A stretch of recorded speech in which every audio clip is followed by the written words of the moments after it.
Hello everybody. We are really looking forward to people coming back to Marrakesh. They can't come back quickly enough as far as we're concerned. We miss them, the donkeys miss them. Marrakesh, the beautiful red city, seems dead without tourists. So that day can't come quickly enough. And lots of people do ask me, who watch me on Instagram or Facebook, if I could recommend a hotel or a riad that they could stay when they do come back. And we never do that for what I think is a very good reason. We don't want to be associated with particular hotels in the belief that we may get some commission or some kickback if we recommend them. That's not what we're about. We want complete freedom to operate as we think fit and to do the right thing. But it did occur to us that there are some stories to be told about some hotels in Marrakesh. And we're going to do that with you, and we hope you enjoy our stories. And the first hotel we're going to talk to you about, or I'm going to talk to you about with the blessing of everybody else here, is the Mamounia. The Mamounia is perhaps the most famous hotel in Morocco because of its history. It had a very interesting history during the Second World War, and was one of the places where Winston Churchill used to love to stay.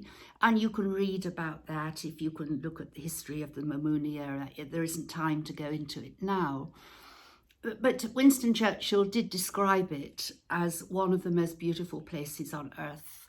And he said that as he was sitting looking at the high Atlas and could see the sunshine on the plains. Now, for people like us now, we would not trot down to the Mamounia regularly. It would seem quite improper. We have a refuge to run and we rely on charitable donations. And it would seem intrinsically wrong to be going and spending a lot of money because we assume that's what it's going to be, because it is now a very famous hotel. And if you look at Instagram posts and some Facebook posts, you will see that view mirrored by many people. You will see photographers who take great pride in having photographed the Mamounia and describe it as a pretty amazing place. And of course, hope you think they're pretty amazing photographers as well. And that is the sort of vibe that's built up around this hotel. But something's happened here that is quite different. And it was 3 months ago. Some of you may remember a director from the Mamounia came here, and they had a beloved donkey that used to work in their garden and took rubbish across the main road to another garden area and was hit by a lorry. Its leg was badly crushed and the vet said it had to be euthanized. They didn't want to do that and they wanted to know if we could help. Staff went down the next day and the vet went with them, and it was decided that the donkey would come here, and it was a long shot, but we would give it a try. And Jin, as he was known to the staff at the Mamounia, came here. To us, he's known as Mamounia, and he has had remarkable treatment from the vet, and I have to say from our staff as well.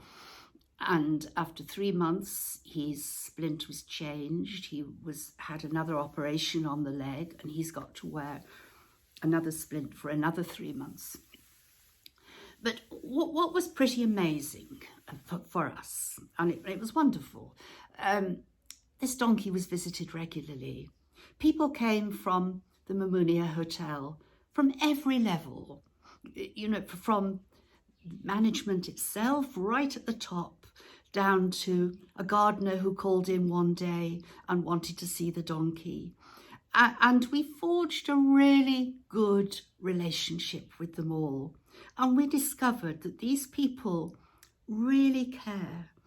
And their ethical values were important to us because the day that Jin was injured, that was the most important thing that happened at the Mamounia that day. And I have to say that the staff from the hotel have been amazing, kind, compassionate. And I would say to anybody who's coming to Morocco, to Marrakesh, and wants a period of luxury, if you can afford it, you couldn't go to anywhere better.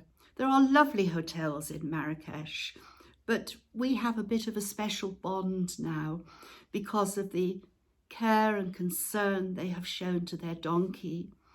And his progress has been monitored and it's been posted on Instagram.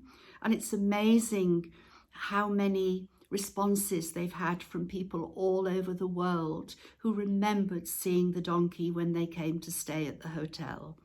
So that's a very good example of where you can bring together luxury, ethical values, love of animals and the people who care for them all together. So well done to the hotel, well done to the donkey himself. I shall post some photographs of him as the time goes on. And tomorrow we'll talk about another hotel. So bye for now.